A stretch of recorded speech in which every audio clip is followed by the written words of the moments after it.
గౌరవనీయులు సోదరిమణి కోవలక్ష్మి గారు మాట్లాడినట్టుగా మరి కాంగ్రెస్ పార్టీ ఎప్పుడు కూడా మహిళా ఓరియంటెడ్ పార్టీ సార్. ఇందిరాగాంధీ గారి కాడ నుంచి ఈరోజు సోనియమ్మ వరకు మహిళల్ని ప్రోత్సహించే పార్టీ. అదేవిధంగా కాంగ్రెస్ పార్టీ అంటేనే వెనుకబడ్డటువంటి ఎస్సీ ఎస్టీ బడుగు బలహీన వర్గాల అభివృద్ధి కోసము రాజ్యాంగం ద్వారా కానీ లేదా ఇతరత్ర ప్రత్యేకమైనటువంటి చట్టాలు జీవోలు పథకాలు తీసుకొచ్చినటువంటి పార్టీ కూడా కాంగ్రెస్ పార్టీనే సార్. ముఖ్యంగా రిజర్వేషన్స్ ఎస్సీ ఎస్టీలకు ఇవ్వడం మూలంగానే ఈరోజు నాలాంటి వాళ్ళం ఈ చట్టసభల్లోకి 3 సార్లు ఎన్నికయ్యేటువంటి అవకాశం కూడా రావడం జరిగింది సార్. ముఖ్యంగా మహిళా విద్యా అభివృద్ధికి సంబంధించి ఖచ్చితంగా మేమందరం కూడా ఆ రోజు కాంగ్రెస్ ప్రభుత్వం పెట్టినటువంటి ఎస్టీ హాస్టల్స్లలో చదువుకొని వచ్చినటువంటి వాళ్ళమే. ఎస్టీ హాస్టల్స్తో పాటు ముఖ్యంగా ట్రైబల్ ఏరియాలలో ఐటీడీఎల్ తీసుకురావడం మూలంగా మరి విద్యా అభివృద్ధి జరిగింది. అదే కాకుండా ఐటీడీఎల ద్వారా చాలామంది లోకల్ పిల్లలకు కూడా మరి పెద్దలు గౌరవనీయులు స్వర్గీయ భీమరావు గారు మంత్రిగా ఉన్న టైంలో కూడా మరి చిన్న అంటే 7th 10th ఇంటర్ చదివినటువంటి వాళ్ళకు కూడా ఉద్యోగ అవకాశాలు కల్పించారు సార్. ఎందుకంటే గిరిజన పిల్లలు చదువుకోవాలంటే వాళ్ళ దాంట్లో ఎవరో ఒకరు చదువుకోవాలి, ఉద్యోగం చేస్తే ఉద్యోగాలు వస్తాయి, మన సమాజం బాగుంటుందని అప్పుడు ఎక్కడికక్కడ స్కూల్స్ కట్టేయడం కానీ లోకల్ మరి డెవలప్మెంట్ కానీ లోకల్ వాళ్ళకే అవకాశం ఇచ్చారు సార్. ఇప్పుడు గత 5-6 ఏళ్ళుగా ఒక్క ఉద్యోగం కూడా రాలే, అక్కగారికి కూడా తెలుసు, లక్ష్మక్క గారికి.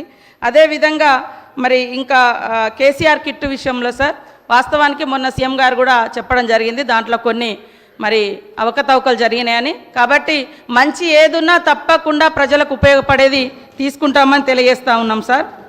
ఇచ్చిన ప్రతి వాగ్దానాన్ని కూడా ఒకటొకటి చేస్తాం, నిలబెట్టుకుంటాం.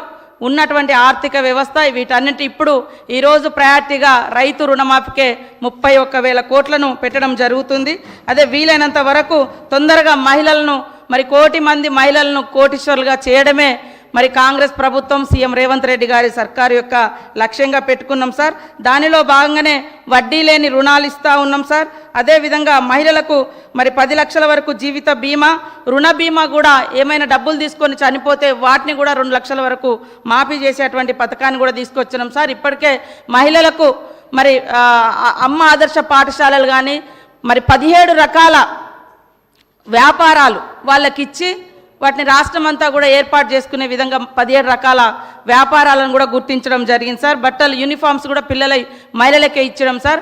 అంతకుముందు 50 రూపాయలు ఉండే జత ఇప్పుడు 75 రూపాయలు కూడా పెంచడం జరిగింది సార్. అదేవిధంగా మా సోదరిమణి లక్ష్మక్క చెప్పినట్టుగా వాస్తవానికి ఆసిఫాబాద్ కానీ ఆదిలాబాద్ కానీ చాలా వెనుకబడి ఉన్నటువంటి పరిస్థితి. వాగులు వంకలు తోగులు అదంతా గోదావరి పరివాహక ప్రాంతం అంతా కూడా ఆ ప్రాంత బిడ్డలుగా మేము ఇప్పటికి కూడా బాధపడుతున్నాం సార్. అందుకనే మరి డిప్యూటీ సీఎం గారికి కానీ సీఎం గారికి కానీ ఈ అటవీ ప్రాంతాలన్నా ముఖ్యంగా ఆదిలాబాద్ అన్నా కూడా వారికి ప్రత్యేకమైనటువంటి అభిమానము. అందుకనే మరి ఎస్సీ ఎస్టీ స్పెషల్ డెవలప్మెంట్ ఫండ్లో కూడా ఎస్సీలకు 33,000 కోట్లు, ఎస్టీలకు 17,000 కోట్ల రూపాయలను కూడా కేటాయించడం జరిగింది సార్. అదేవిధంగా ఆసిఫాబాద్ జిల్లా అభివృద్ధికి మేమందరం కూడా కట్టుబడి ఉంటామని తెలియజేస్తూ ఉన్నాం. ఇంకొకటి అక్క చెప్పినట్టుగా ఈ జాతరలకు ట్రైబల్ జాతరలకు పోయినసారి దండారి జరిగినప్పుడంతా మరి ఎలక్షన్స్ ఉన్నాయి, అప్పుడు మీ గవర్నమెంటే ఉందక్క, అప్పుడు ఇవ్వలేదు. కానీ మొన్న సీఎం గారు కేశలాపురం జాతర వచ్చిండు, సమ్మక్క సారలమ్మ జాతర వచ్చిరు, బట్టి మా డిప్యూటీ సీఎం గారు కూడా వచ్చిరు. ఖచ్చితంగా వివిధ జాతులు కులాలు వారి వారి ఆచార సాంప్రదాయాలను గౌరవించడం మా యొక్క ఉద్దేశం. తప్పకుండా వాటిని కూడా ఇస్తామని తెలియజేస్తూ ఉన్నాం సార్. అదేవిధంగా అంగన్వాడీలకు సంబంధించి అక్క ఈరోజు బాగా మాట్లాడారు. మొన్నటిదాకా వాళ్ళదే గవర్నమెంటు, వాళ్ళు ఒక జీవో తీసుకొచ్చారు సార్. అంగన్వాడీ టీచర్లు రిటైర్డ్ అయితే 1 lakh, ఆయా రిటైర్డ్ అయితే 50,000.